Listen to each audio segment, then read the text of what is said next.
primer carro que pasó, porque lo que cojo como base para eso es que cuando ya yo comienzo a bajar para coger como para Santo Domingo, para dar la vuelta por atrás, Sí. ahí vienen subiendo los tanques de guerra.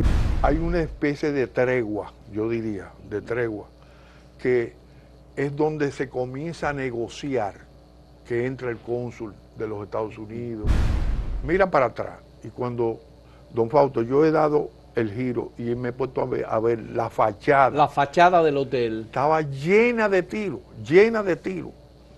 Eso era, ahí deben haber más de, ¿qué? 10.000 tiros y cuidado.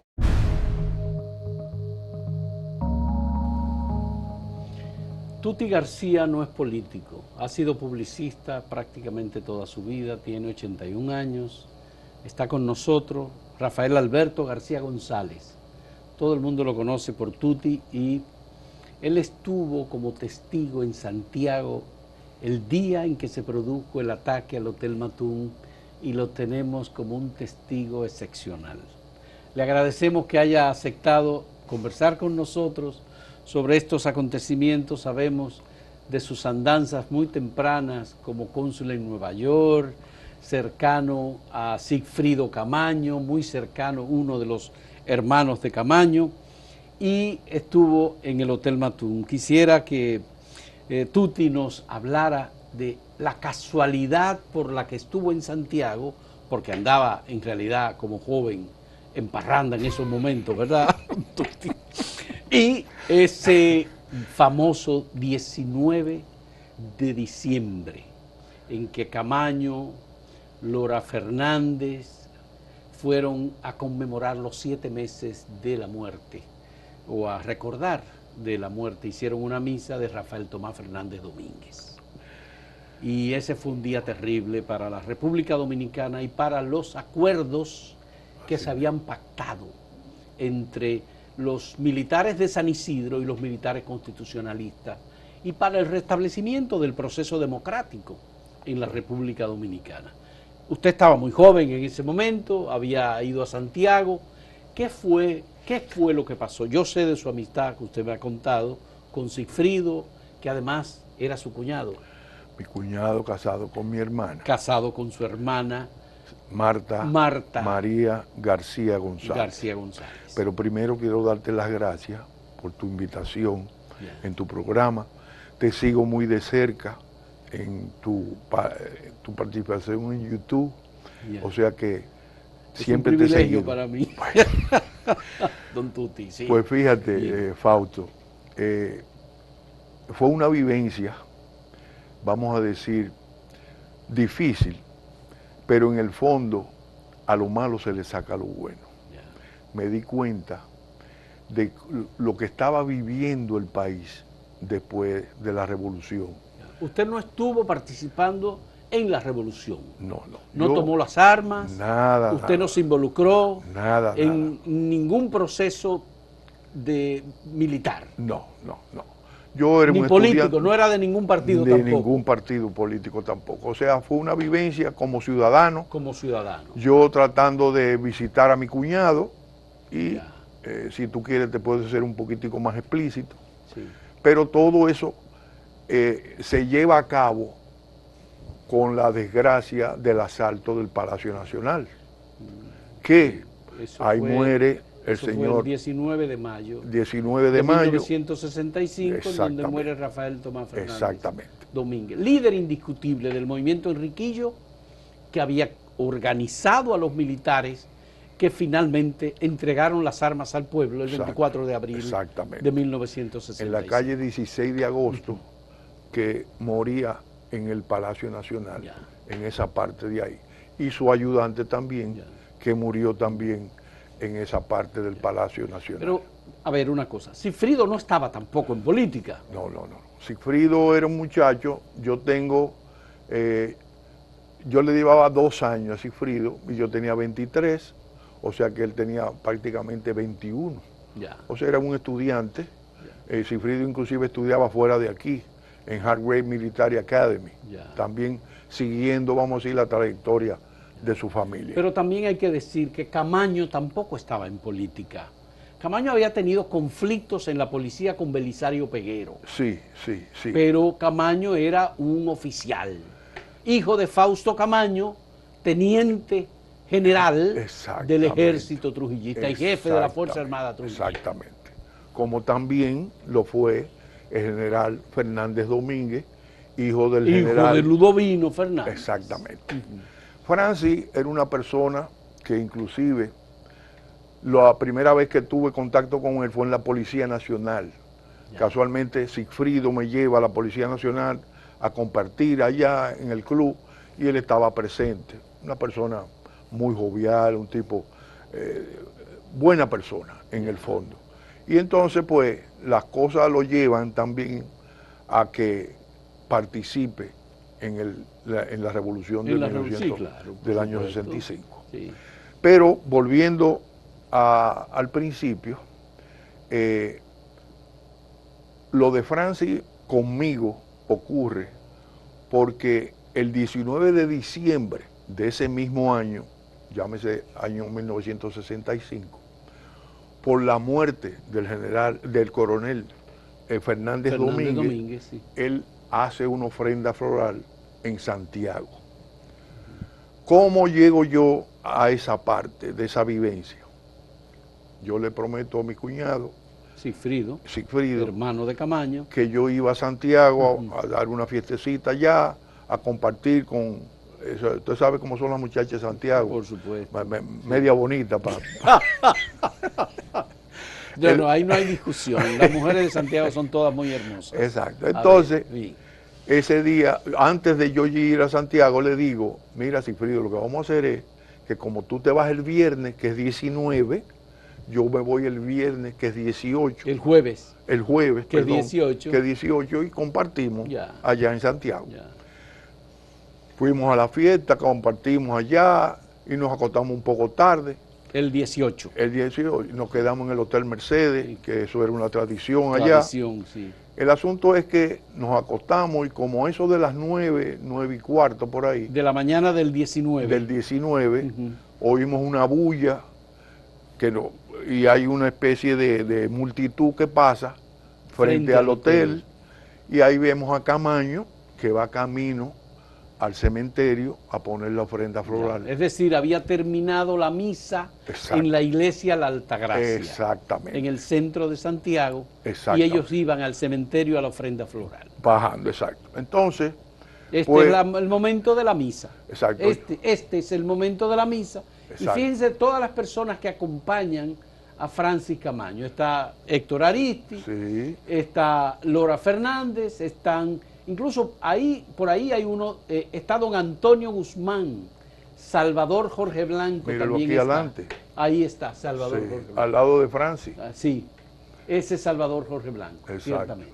Entonces, pues volvemos y nos acostamos, pero sentimos unas bullas y unos movimientos extraños.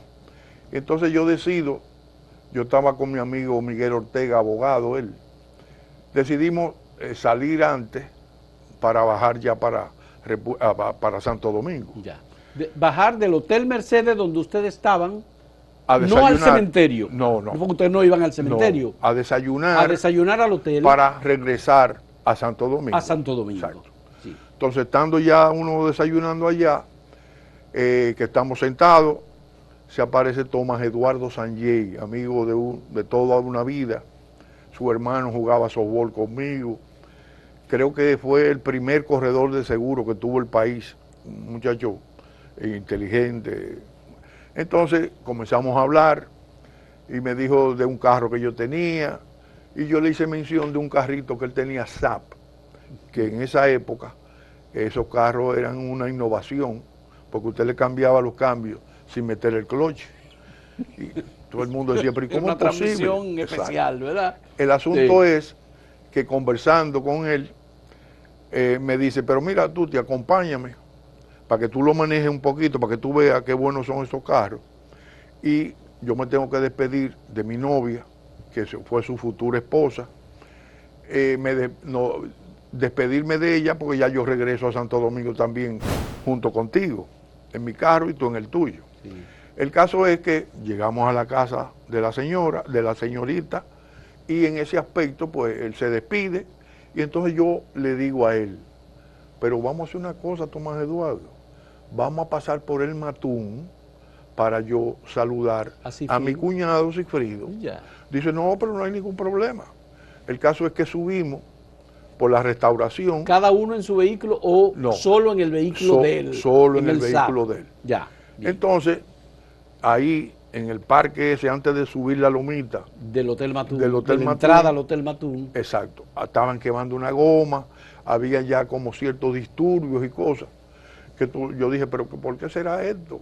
Digo, bueno, son cosas de los pueblos. Vamos Ustedes a ver. no vieron entonces Nada. ningún elemento de violencia. Nada, No lo nada, vieron. nada. Ni en el hotel, en la fachada del hotel, había disparos o ustedes no lo percibieron. Bueno, lo que pasó fue que yo, en vez de entrar por esa Mírela, entrada. ahí está una de las curvitas.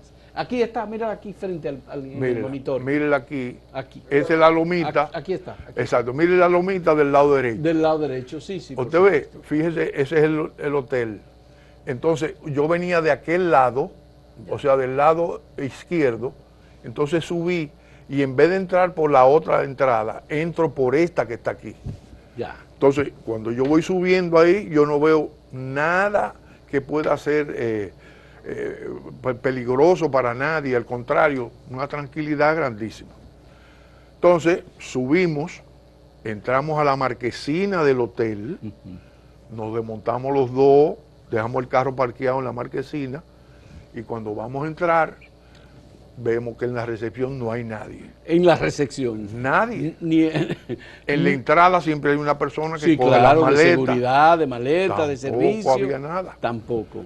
No obstante eso, entramos, digo, como son tanta gente, están ayudando. El caso es que usted sabe que en el fondo hay una piscina y un patio español. Claro, sí. Cuando doblamos a la izquierda para ir para allá, tampoco vemos a nadie. Digo yo, coño, pero qué raro esto. El asunto es que yo le digo a Tomás Eduardo, mira, Tomás, vámonos, porque estoy como notando. Esto está muy raro, esto ¿verdad? está como raro. Volvemos para atrás y en esa marquesina que usted ve ahí estaba parqueado el carrito. Sí. Entonces, en esa parte, nos metemos en el carro y salimos de la marquesina ya para bajar a la otra entrada por donde subí. Ustedes no subieron tampoco al segundo nivel del hotel en donde estaba todo el mundo. No, ahí no sé, una palabra, no hay ni un ruido de nada. Entonces, cuando salgo, que cojo ya para bajar, en la primera cuadra que baja al monumento, cuando doblo ahí veo una fila de guardias tirados en la calle, ya. Militares, Sí. y cuando llego al primer paso, que hay uno que está acostado, él me dice, párate, y me dijo unas palabras feas que no vale la pena decirlas ahora. Y entonces yo me paro y le digo, ¿pero qué está pasando? Entonces él me dice, ¿cómo que tú no sabes lo que está pasando? Digo, no sé lo que está pasando. Mira para atrás. Y cuando, don Fausto, yo he dado el giro y me he puesto a ver la fachada. La fachada del hotel. Estaba llena de tiros, llena de tiros. Eso era, ahí deben haber más de, ¿qué? 10.000 tiros y cuidado. Es decir, que ustedes cuando entraron no vieron eso. Nada de eso, ya, nada. bien. Porque estaba del lado izquierdo Ya. del hotel. Ya. Entonces el hombre se mete atrás del vehículo y me dice, bájame al final de la cuadra. Él estaba armado, ¿verdad? Armado, Militar armado. con una ametralladora. Le está dando una orden. Exacto. No le está pidiendo un favor. No. Óyeme, vuelve y me dice malas palabras y llévame allá abajo. Entonces yo bajé, Tomás Eduardo no decía una palabra, el guardia estaba al lado de él, en la puerta del lado derecho. Ajá. Bajamos y cuando vamos bajando, ya ahí habían como alrededor de entre 10 y 15 cadáveres de los guardias De San Isidro. de San Isidro. Llegamos al final de la cuadra y ahí había un teniente que él tenían los cascos aquí atrás, como para que, como el hotel estaba más alto. Más alto. Exacto. Ellos eran un flanco fácil facilito. para los que estaban dentro del hotel. Pues para no cansarle el cuento, Yo llego ahí, él sale de atrás del carro, le entrega unas armas, unas balas, y entonces vuelve y se mete atrás y me dice, llévame otra vez allá arriba. Él está cumpliendo la labor de mensajero, supliendo de balas, de municiones a los militares que estaban atacando el hotel. Exactamente. Entonces yo de reversa comienzo a desechar los cadáveres y a subir. Y llego otra vez allá arriba, que era el primero, el más pegado al hotel era ese señor. Ya. Entonces me dice, vete.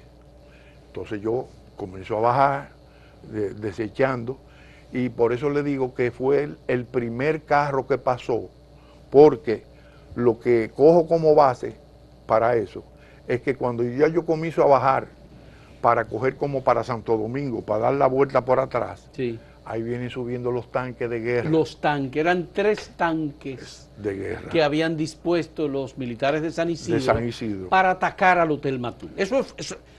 Eso era un crimen, de verdad. Pero voy más lejos. Ajá. Había un P-51 pasando por arriba del hotel, pero, óigame, rasante. Sí, era un P-51 que habían ordenado desde San Isidro por teléfono que bombardeara el hotel. Exactamente. El jefe militar de Santiago, de la Fuerza Aérea, que no recuerdo el nombre, pero se negó a utilizar las municiones que tenía, las bombas, para lanzarlas contra el hotel, porque dijo que eso no era posible. Exactamente. Eso fue. Entonces, me recuerdo que el primer tanque tira un cañonazo y lo pasa por encima del hotel.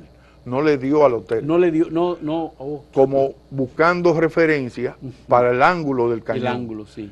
Ya, fíjese bien, a todo esto vengo yo caminando, pero no podía correr mucho porque ya eran muchos militares que cadáveres que estaban ahí. Entonces, dio oportunidad a que el segundo tiro del cañón, del tanque, le diera ya al hotel. Al segundo nivel del hotel, la habitación, creo que era 217, algo así, que era donde se había refugiado el coronel Lora Fernández. Exacto. Y su asistente también. Su asistente, sí. El asunto es que también noté de que las balas o las bombas que tiraba los tanques no explotaban, sino eran como de penetración, eran como para romper. Buses, sí. Exacto. Y entonces me imagino que esa fue la razón también por la que murió tanto el coronel. Bueno, ahí está, en esta fotografía, Lora Fernández es el último que está en esta fila de señores, y él es el militar, el que está de último, ese es Lora Fernández. Ok. Y ese debe ser su ayudante. Y pues, probablemente ya algunas de estas personas ya todavía están vivas, y hemos conversado con algunos de ellos que nos han dado el testimonio de cómo ocurrieron los hechos, pero ciertamente que fue una agresión y una ruptura por completa del pacto que se había firmado, además de un atentado contra el gobierno provisional de Héctor García Godoy. Que hay que decir que Héctor García Godoy conocía que iba a venir lo que iba a venir eso. Sí. Mire, voy un poquitico más lejos y andando un poco más. Ahí entraron, amén del carrito mío, del que yo conducía, entró también el doctor, el médico Jorge Blanco, que me estimo que era hermano del que iba a ser presidente de aquí. Debió ser ese Pedro Jorge Blanco. Pedro Jorge Blanco. Sí. Y también un doctor apellido Tomén. Ya. Y también pero ¿podría ser Fran Joseph Tomén? ¿O era otra persona apellido Tomén? No sé decirle esa parte. Bien. Pero entiendo que era apellido Tomén. También entró un sacerdote, que el sacerdote estaba tratando de mediar, y entró entonces el doctor, los dos doctores, el sacerdote y la ambulancia. Entró una ambulancia. Y después... ¿De qué hora estamos hablando? Y perdóneme para... Para mí esa hora fue... 10 de la mañana, 11 de la mañana. Yo cuando salí deben haber sido ya 11:30, 12 menos cuarto. Porque a las 12, cerca de las 12 del mediodía, llegó el cónsul americano Exactamente. en Santiago, Así mismo. que tenía una delegación, el consulado. Yo tengo entendido que no, eso fue como a las 4 de la tarde. Ah, fue más tarde Más entonces. tarde, más tarde. Primero entraron los doctores con la ambulancia para llevar los cadáveres y ya en la tarde, como Camaño estaba renuente, estaba tratando de seguir fajado, como siempre, en ese aspecto, va el cónsul a tratar de mediar, vamos a decir, pero él no acepta la mediación. Entonces ya cuando yo venía para Santo Domingo, vi 4 helicópteros que iban subiendo para Santiago, que me imagino que fueron los que recogieron a Camaño y a sus personas allá en el Matún. Porque en el Hotel Matún quedaron atrapadas las personas miembros de un circo puertorriqueño. Que estaban haciendo un espectáculo en Santiago, se habían hospedado allí y todas esas personas estaban atrapadas dentro del hotel. Sí. La disposición de Camaño, por recomendación de Manuel Montearache, fue que ni el cónsul americano podía salir del lugar, ni ninguno de los miembros del circo podía salir, porque esa era su única salvación. Exacto. La idea era atacar el hotel, derrumbar el hotel si era necesario, porque el objetivo era matar a Camaño y a su gente. Usted sabe lo que me comunicaron. Después que todo eso pasó, yo fui a una reunión y de los que estaban en el hotel, porque me dijeron, y este carro que está parqueado aquí en la marquesina, este es un loco, o sea, pero yo, como les dije, no sabía nada.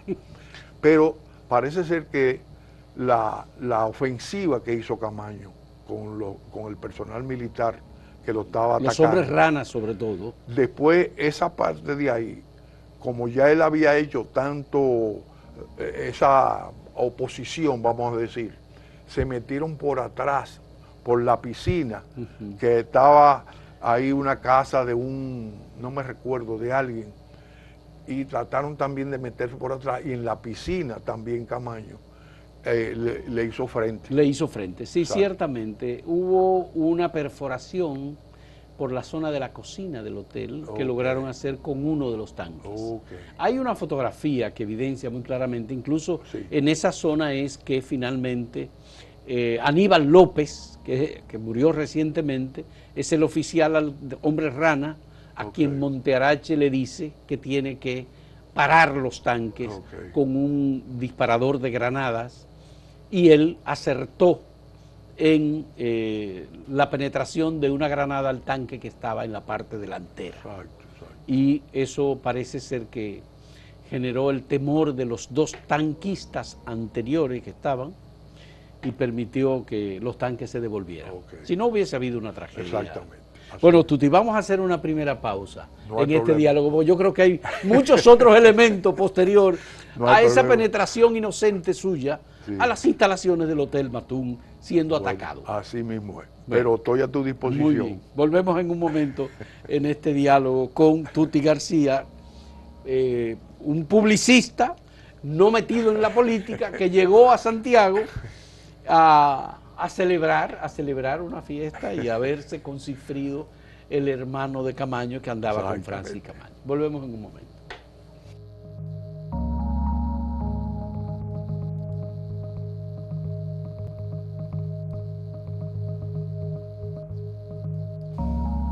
Tuti García, ¿cómo sale de Santiago en esas condiciones y cuáles fueron sus pensamientos? Había una acción militar que estaba en marcha. Había hombres muertos, usted había pasado, había visto, creo que fueron 74 los miembros del ejército dominicano por el lado de San Isidro que murieron, aparte de Lora Fernández y de su asistente y otra persona más que falleció. Bien. Mira, yo entiendo, el número exacto no te lo puedo decir, pero como te expresé anteriormente, ahí murieron mucha gente de la parte de la Fuerza Aérea y Fuerzas Armadas Dominicanas, sí. Entonces, después que yo salgo... Parece que eran gente, militares muy jóvenes, con poca experiencia además. Mira, el teniente que yo vi, era un muchacho que no debió haber pasado de 25 años, Ya. al que el muchacho le entregó las cápsulas. Las cápsulas, sí. Después que yo salgo de ahí, bajamos ya al Hotel Mercedes, pues los muchachos me estaban esperando. ¿Qué pasó, Iván? ¿Qué sé yo qué? Digo, bueno, y le contamos lo que habíamos pasado los dos, tanto Tomás Eduardo como yo. Entonces todos decidimos bajar para acá. Ya cuando tratamos tú sabes que... Es decir, hacer el trayecto de Santiago a la capital. Exacto. Bien. Entonces tuvimos que coger la carretera vieja, La vieja autopista que te Duarte. lleva al Licey, te lleva a Tamboril, para entonces tú salir por esas salidas que habían antes, porque el contingente militar que estaba rodeando todo eso, La ciudad de Santiago. de Santiago, no te permitía, vamos a decir, cruzar otra vez Es cerca. decir, que aparte de los militares que estaban frente al Hotel Matún, Ajá. con los tanques, había un operativo militar más amplio todavía, sí, que venía en ofensiva hacia el Hotel Matún. Bueno, yo no te puedo afirmar esa parte, porque yo los veía como que estaban protegiendo la zona para que no hubiese más personas tratando de entrar al hotel. Ya. ¿Tú entiendes? Protegiendo esa parte para que el problema no fuese más grande de lo que ya... Pero fueron ellos los que crearon eso. Exactamente. Porque fue una ruptura total. Totalmente, totalmente. Sí. ¿Tú entiendes? Entonces... Y sospecho que no tuvieron, sospecho nada más, el consentimiento del presidente de la República de entonces, Héctor García Godoy. Exactamente. Es probable que los norteamericanos hayan autorizado el ataque.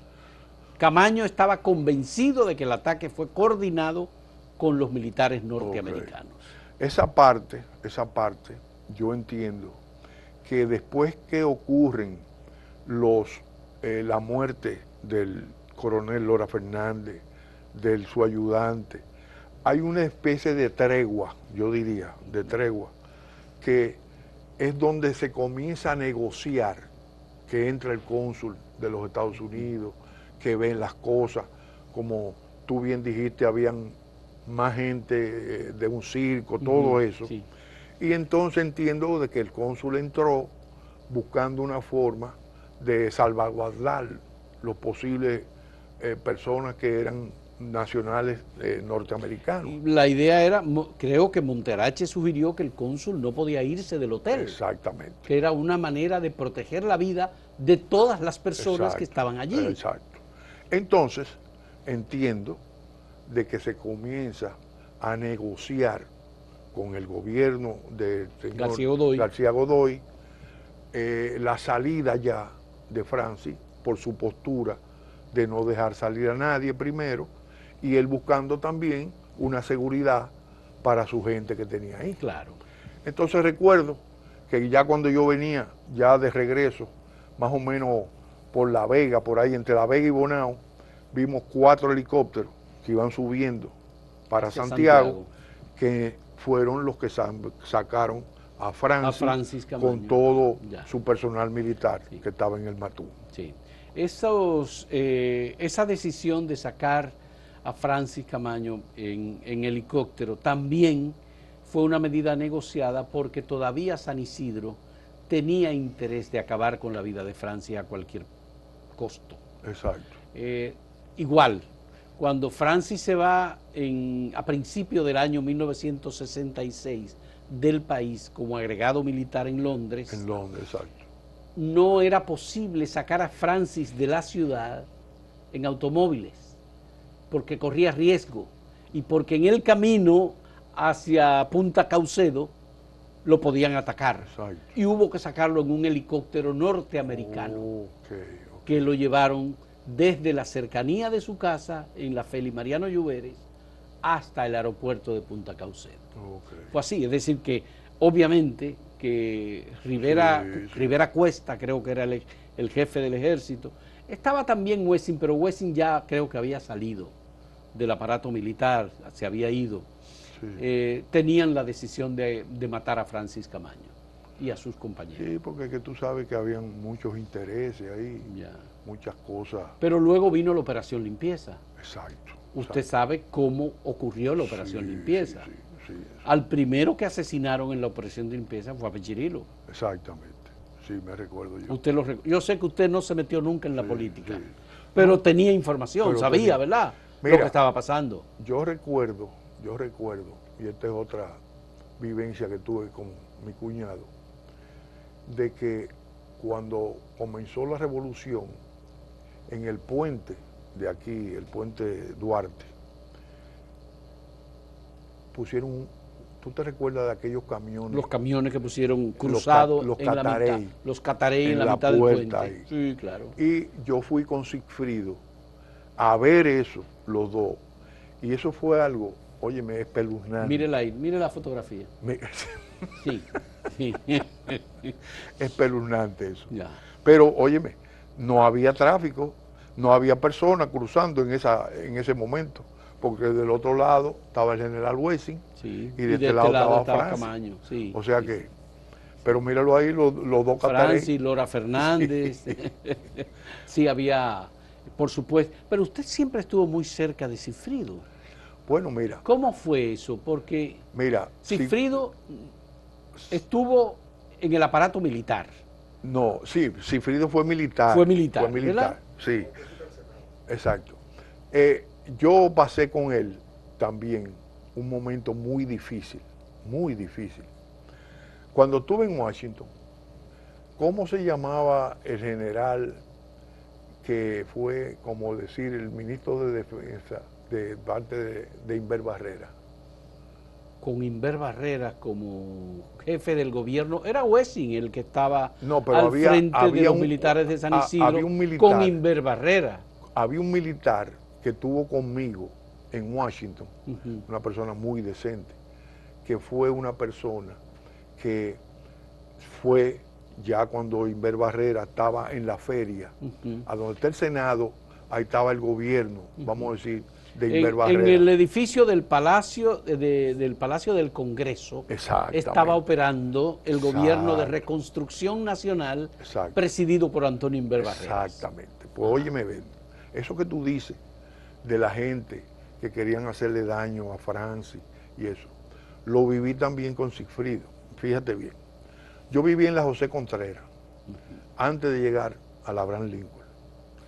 Un día estábamos ahí sentados en la casa compartiendo y cosas. Y él me dice, acompáñame a la feria. Digo, ¿a la feria? ¿A dónde a la feria? Me dice, no, que Inver Barrera me quiere ver, que sé cuánto. Digo, bueno, yo no tengo, como yo no tenía nada que ver con esas cosas, digo, ven, yo te acompaño. Vamos a pie, desde la José Contreras hasta la feria. Mire, es una fotografía de ese momento.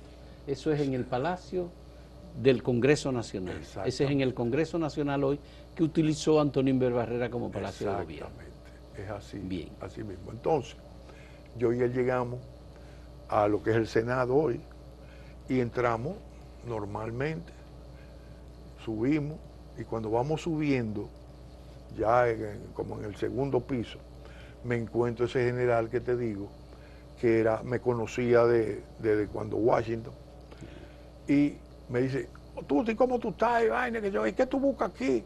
Digo, no, que yo vine a acompañar a mi cuñado y vaina. Mire, esta fotografía es una fotografía muy importante. Ajá. Este es en ese mismo lugar y ahí míralo está. Míralo ahí. Ese que está ahí es él. Este que está aquí, al lado de Inver Barrera. A la derecha de Inver Barrera. Ese mismo es. Ese es el oficial. Exacto. ¿No será Rivera Caminero? Rivera Cuesta, perdón. No sé, no, pero me parece que no. Alguien nos va a decir. El caso es que él era como el secretario de la defensa del gobierno de Antonio Inver. Él me ve, me saluda y le digo, no, pues yo ando con mi cuñado Sigfrido. Y cuando él dice, pero Sigfrido Camaño, él como que se asusta y me dice, lo veo que hace así con los ojos, me llama aparte y me dice, pero tú estás loco. Digo, ¿cómo que yo estoy loco? ¿Qué pasa? ¿Y cómo tú vienes con ese muchacho aquí? ¿Tú no ves todos esos guardias que están aquí, que a lo mejor le han matado un pariente, una vaina? Son capaces de ustedes dos tirárselo. ¿Tú sabes lo que hizo ese señor? Después que Sigfrido terminó. nos mandó en su carro oficial a mi casa. Ok, para que tú sepas esa vaina. Para protegerlo. Para protegerlo. Tal era el odio que había contra Francis Así Camaño en el aparato militar Así del lado de Antonio Inver. Él me manifestó, palabras textuales, Tuti, cualquier persona que esa gente le han hecho daño a su familia, pues ve a ese muchacho aquí, pues también. ¿Usted tiene conocimiento de que cuando se produjo el golpe de Estado contra Juan Bosch en 1963 y a Juan Bosch lo deportaron del país, lo llevaron en una goleta, ¿verdad? No estaba enterado. Sí, bueno, ok, lo llevaron en una goleta. Bosch fue acompañado por un oficial que fue nada más y nada menos que Antonio Inver Barreras. ¿Cómo? Y los oficiales escogidos por Antonio Inver Barreras para acompañarle en la deportación de Juan Bosch eran varios, y entre ellos estaba Francis Camaño. No. De verdad. Sí. Ay, Dios. Y la información, en varias tertulias, don Antonio Inver Barrera lo dijo después, que Bosch le preguntó en el camino que quiénes eran esos oficiales, y que él le describió incluso a Francis Camaño, y cuando lo mencionó el nombre de Camaño, Bosch protestó y dijo: ¿cómo es posible que un hijo de Fausto Camaño, un general trujillista, esté conmigo protegiéndome? Así mismo. No me gusta eso. Así mismo. Y Antonio Inver se lo contó a Francis. Y Francis dijo: vamos a agarrar el viejo ese, ovejo, y vamos a lanzarlo por el mar. Ay, Dios mío. Bueno. Y después, ¿y qué hacemos con la doña? Bueno, también la lanzamos. Ay, Dios mío. Así, pero son anécdotas, porque de todos modos. La señora de él era cubana, ¿verdad? Sí, doña Carmen Quidielo, Doña que era Carmen. doña Sí. Carmen Quidielo de Bosch. Bueno, pero de todos modos, esta experiencia, Tuti, que ha sido una experiencia importante en tu vida como persona, como dominicano, ¿te llevó a algún tipo de reflexión sobre la política en este país y los conflictos armados? ¿Te llevó a tomar algún tipo de decisión de carácter político? Te voy a ¿Con decir, tu familia? te voy a ¿Contigo decir lo mismo? siguiente. Mis hijos, mi señora, mi primera señora, era hija del general Oliva. O sea, mi hijo Fafo, Claudia, son hijos de Rosa Margarita Oliva. Ya. Ese señor, a mí, yo me casé en el año 1968, 3 años después de la Revolución. Ya. Y yo recuerdo cosas que también fueron vivencias muy grandes para mí, que nos sentábamos por la noche a conversar, y él contándome cosas de él. Yo te diría a ti que en este país, esos generales de antes, para mí, eran unos generales con una conciencia muy fuerte.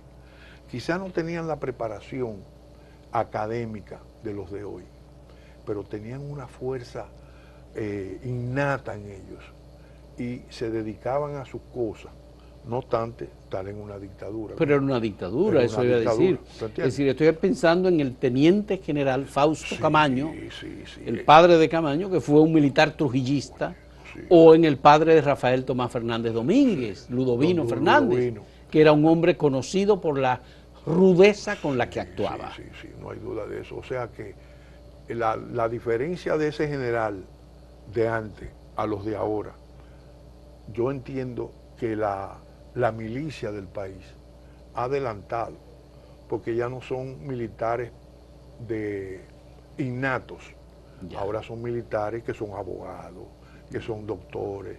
O sea, no es solamente la milicia, sino tienen como más preparación para planificar sus cosas, expresarse en una forma diferente. Siguen algunos normales, pero yo entiendo que en eso se ha avanzado, de que el militar ha ido cambiando su forma.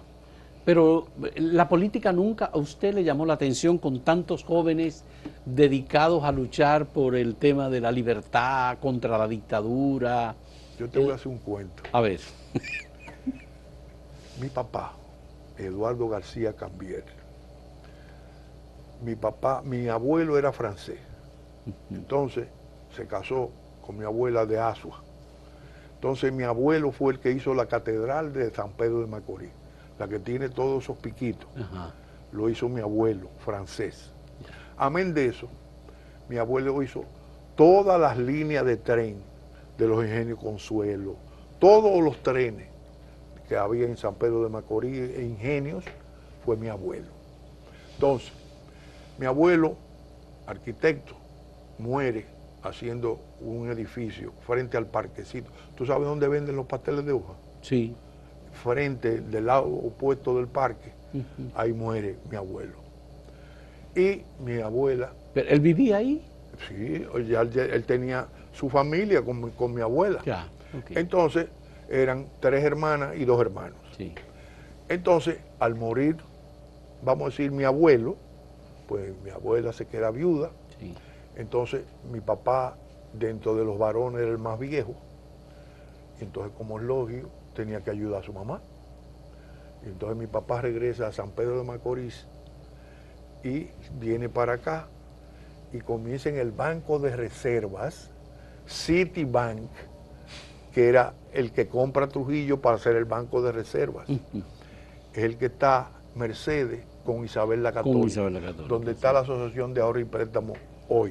Hoy. Que Sí. después hace Mercedes con Isabel la Católica. Está cerrada esa, Exacto. Ese edificio, sí. Ese edificio de al lado es el Banco de Es Reservas. el Banco de Reservas, sí. Pues mi papá comenzó con Que ahí está la primera oficina del Banco de Reservas. ese edificio. Mi papá era ya contralor del Banco de Reservas. Pero mi papá comenzó como mensajero del banco en una bicicleta y llegó a ser subadministrador del banco, desde allá abajo hasta allá arriba. Entonces uno tiene ese concepto de la vida. De no meterse en política. Nada. Pero mi papá en eso no tenía mucha visión, porque era banquero, y tú lo sabes que los banqueros de antes eran de antejar y fuerte. ¿Tú me entiendes? Ya. Así es. Entonces usted siempre se cuidó y no se metió en política. Pero usted entró al mundo de la publicidad, en donde ahí se administra y se maneja la política. Pero- y los negocios. pero ahora- Ahora. Antes también. No, antes era... Yo te dije a ti de doña Damari de Filló. Ajá. ¿Qué pasa con doña Damari? Doña Damari para mí es la base de mi profesión como profesional publicitario.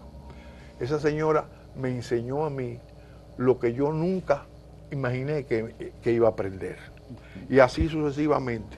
Por eso te digo, los publicistas de antes eran muy diferentes. Los otros días murió... Pero Trujillo se fue a Estados Unidos a contratar publicistas. Pero la publicidad... aquí no se creía en publicidad cuando eso. Recuérdate. Bueno, Eso comenzó cuando Radio Televisión Dominicana, en los años 1952, 53, que tú veías tu cosita, un comercialito, pero la publicidad comienza después que matan a Trujillo. pero no, hubo propaganda trujillista, hubo propaganda muy fuerte en la personalidad. Porque era muy... Es decir, en esta casa Trujillo es el jefe. Sí. Eso es un concepto de publicidad. Sí. Poner un cuadro de Trujillo y tener esa imagen tallada en cada hogar de República Dominicana es un concepto de la publicidad muy fuerte. Pero para mí eso no es publicidad. Eso era un mandatorio que tú tenías que tener tu plaquita en tu casa. Tu placa, la palmita. Para decir, yo estoy con este hombre. Sí. Eso no era publicidad para mí. Eso era de sobrevivencia. Pero desde luego. Sí. Si tú no tenías la plaquita, tú tenías problemas. Sí. ¿Tú me entiendes? Bien, vamos a hacer la última pausa en este diálogo con Tuti García, publicista, un hombre que tiene muchas historias que contarnos, porque él fue hasta pelotero. Volvemos en un momento.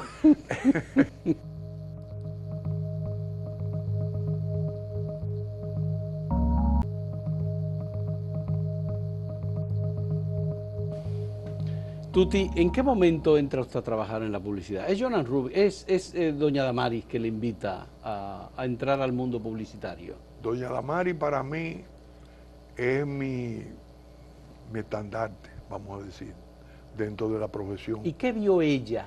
¿Qué hizo usted que ella descubriera que había un talento oculto de la publicidad en usted?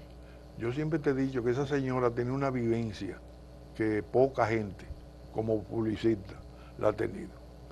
Ella vivía cerca de mi casa en la José Contreras, casada con el papá de este muchacho, ¿cómo se llama? Alejandro, sus hermanas, la hermana de Alejandro es la mayor, Sí. y su papá, también muy conocido mío. Ellos vivían como a 4 casas de mi casa. Y Fran Vive, un primo hermano mío, se casa con Jenny Cabral, que era su mejor amiga de Damaris.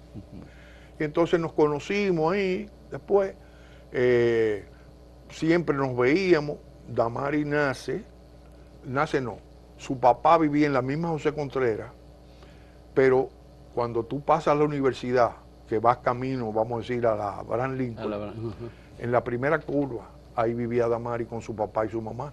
Su papá trabajaba en la cervecería Presidente. Y Damaris inicia su proceso en el año 1963, entiendo, con su esposo, Filgia de Trigo, Mayuyú, o sea, entran en el edificio del Palacio en una habitacioncita. Eso es lo que me han contado a mí, porque yo no trabajaba cuando eso es nada.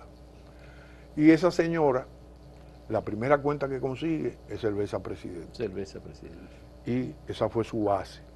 Pero vuelvo y te repito, esa señora para mí, la vivencia que tenía esa señora, no lo ha tenido ningún publicista aquí. Hay publicistas buenos, muy buenos, pero yo para mí, esa fue la que inició los procesos, y dentro de los arreglos que se hacían antes de alianzas, ella logra, porque la agencia se llamó Jonan Rubicán Damaris. Sí. O sea que esa señora, para mí,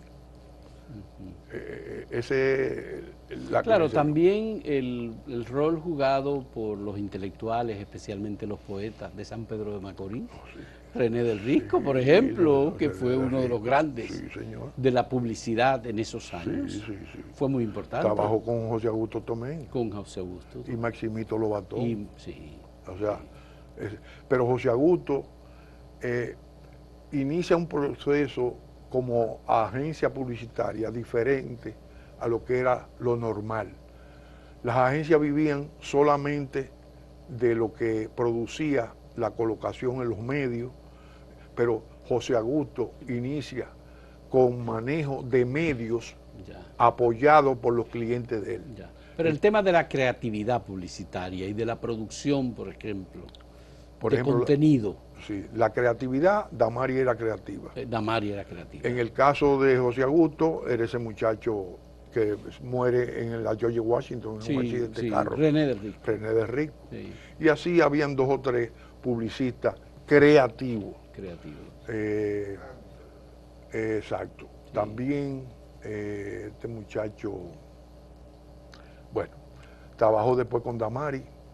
O sea, comienzan a surgir personajes nuevos que le daban soporte a los dueños. Y el mundo de la publicidad y de los medios también fue cambiando, porque también había que adaptarse. Totalmente. Las agencias tenían su departamento de medios que manejaban los presupuestos de cada cliente tuyo, pero ahora eso prácticamente se ha ido a pique porque están las centrales de medios. Sí, las centrales de medios. Pero bien, usted tiene información de cómo llegó Fulgencio Batista al país. Usted tiene su abuelo. Esa fue una vivencia. ¿Qué fue?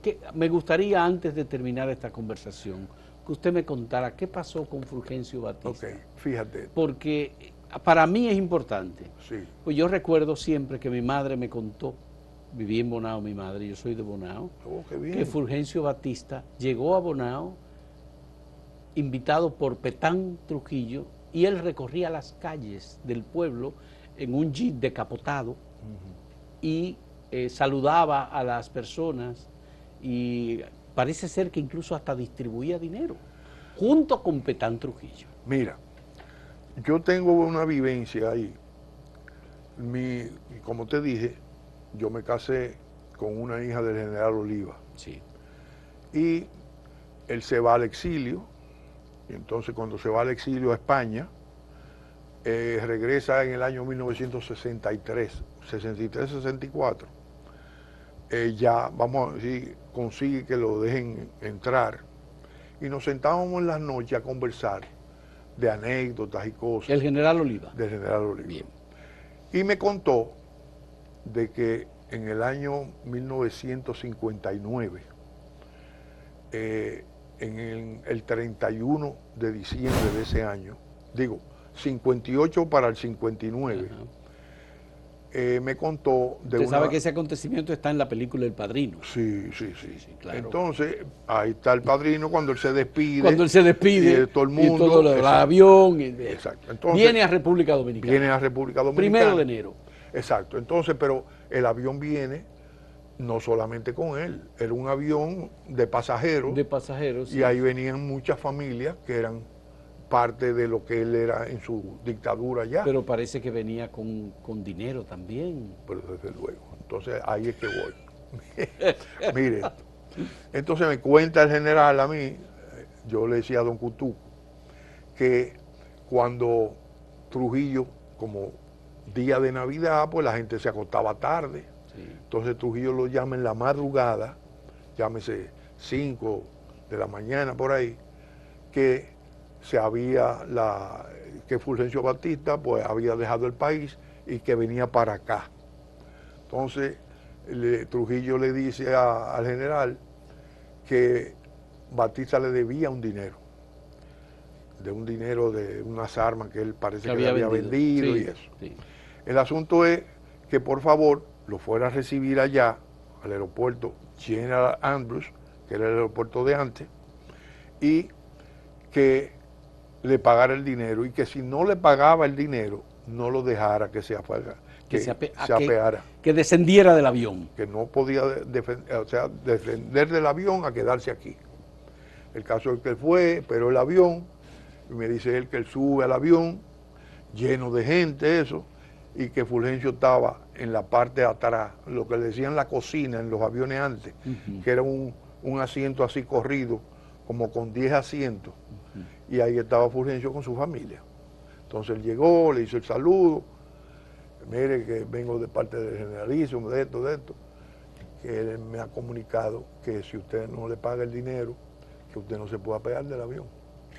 Así mismo le dijo Oliva, el general Oliva, a Fulgencio Batista. Usted no se puede pegar del avión. Y usted sabe, usted tiene una deuda aquí de unas armas y unas cosas, o sea, le da la explicación. El caso es que él dice que Fulgencio Batista se para de su asiento, va donde alguien de ellos cercano a él, conversa y vuelve para atrás. Le dice, yo voy a pagar, pero me tienen que dejar bajar a la barriga del avión a buscar un dinero que yo traigo allá abajo. Ya. No hay problema, pero yo bajo con usted. Entonces bajan los dos, abren las cosas y sacan una maleta, supuestamente, y ahí había un dinero. El caso es que él dice, bueno, pero yo no puedo contar esto. Entonces don Cutuco le dice, espéreme aquí. Don Cutuco vuelve y entra a las oficinas de allá, del General Andrews. Llama a Trujillo, mire jefe, que aquí él tiene los cuartos, pero como son tantos yo no los puedo contar.